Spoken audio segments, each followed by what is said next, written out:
Blouse కుట్టేస్తానే కస్టమర్కి మనము blouse ఇచ్చేస్తాం. ఇచ్చే ముందు మనం చెక్ చేసుకోవాల్సిన పాయింట్స్ కొన్ని ఉంటాయి. వాటిని అయితే ఈరోజు వీడియోలో షేర్ చేస్తాను. ముందుగా ఊక్స్ పట్టి కాజా పట్టి వాళ్ళు వేసుకునే వైపుకే ఉన్నాయా అంటే కొంతమంది లెఫ్ట్కి రైట్, రైట్కి లెఫ్ట్ పెట్టుకుంటారు. అలా ఉన్నాయా, వాటికి కరెక్ట్గా సరిపోయాయా అన్నది చెక్ చేసుకోవాలి. ఇప్పుడు కరెక్ట్గానే ఉంది, చెక్ చేసుకున్నాము. నడుము లూజ్ అనేది ఆల్మోస్ట్ అందరూ చెక్ చేస్తారు.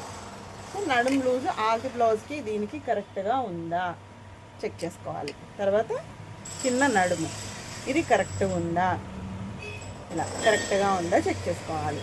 తర్వాత హ్యాండ్ లూజు కరెక్ట్గా ఉందా చెక్ చేసుకోవాలి. హ్యాండ్ పొడవు కూడా కరెక్ట్గానే ఉందా.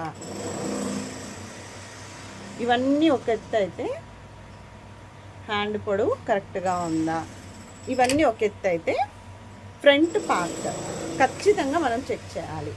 ఫ్రంట్ ఈ షోల్డర్ నుంచి ఏదైతే షోల్డర్ ఉందో ఈ షోల్డర్ నుంచి ఈ పట్టీ వరకు సరిపోయిందా అనేది చెక్ చేసుకోవాలి.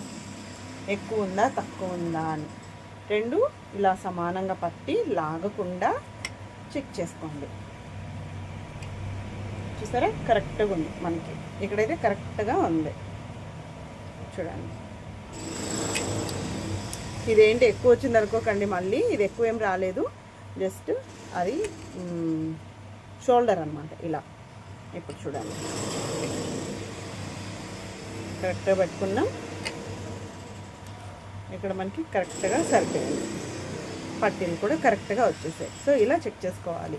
ఇప్పుడు బ్యాక్ అయితే వీళ్ళు ఒక 1/2 ఇంచు పొడవు పెట్టమన్నారు కాబట్టి 1/2 ఇంచు పొడవు అయితే వస్తుంది. అప్పుడు మీరు ఫ్రంట్ ఎలా అడ్జస్ట్ చేశారు అని మీకు డౌట్ వస్తే నేను నెక్స్ట్ టైం వీడియోలో చెప్తాను. చూడండి, పొడవు ఒక 1/2 ఇంచు అయితే పెట్టాను, 1/2 ఇంచు పొడవు అయితే పెట్టాం. అంటే 1/2 ఇంచుకు నడుము పొడవు పెట్టినప్పుడు మెడ కూడా ఒక 1/2 ఇంచు దించమన్నారు కాబట్టి మనకి ఈ నడుము పట్టి ఎంతైతే ఉందో అంత కరెక్ట్గా సరిపోయింది. ఇప్పుడు ఆర్మ్, చంక భాగం ఒకేలా ఉన్నాయా లేదా, ఇవి మనము చెక్ చేసుకోవాల్సిన పాయింట్స్. ఇవన్నీ నోట్ చేసుకొని కరెక్ట్గా మనం ఫాలో అయితే మిషన్ దగ్గర ఒక పేపర్లో నోట్ చేసుకొని స్టిచ్చింగ్ అవ్వగానే ఇవన్నీ కరెక్ట్గా ఉన్నాయా లేదా అని మీరు ఫాలో అయ్యారు అంటే బ్లౌజ్ ఖచ్చితంగా కుదిరి తీరాలి, అంతే. ఓకేనా? సో మీకు ఈ వీడియో కనుక యూస్ఫుల్ అనిపిస్తే ఖచ్చితంగా లైక్ చేయండి. తెలియని వాళ్ళకి కూడా వీడియోని షేర్ చేయండి. మీకు ఇంకా ఏమైనా డౌట్స్ ఉంటే కామెంట్లో తెలియజేయండి.